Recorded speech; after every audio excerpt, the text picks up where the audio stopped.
All right, guys, the big polls over the weekend that got so much attention.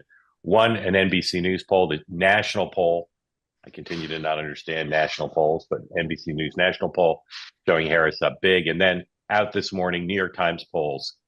There you see them in three of the four South Sunbelt battlegrounds, with Trump having a lead. Now, as I was told a month ago by the Trump people, they're not necessarily right, but the Times poll reflects reality, and it matches up.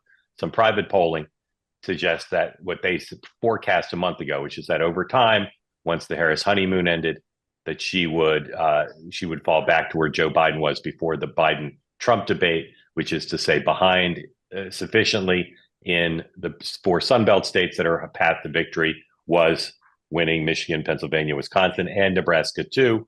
If the Republicans change the rules in Nebraska, that would lead her with no paths.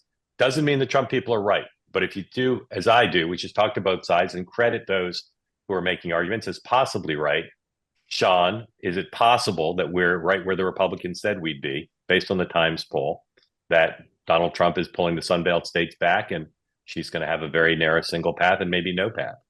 Yeah, I mean, look, the key thing in that poll that I think is interesting is that it's Trump's at 50 in Arizona, 49 in Georgia, 49 in North Carolina. You really want to be at 50 to start to feel a little bit of ease. Still on the margin of error in both Georgia and North Carolina, but this is exactly what they've been saying all along.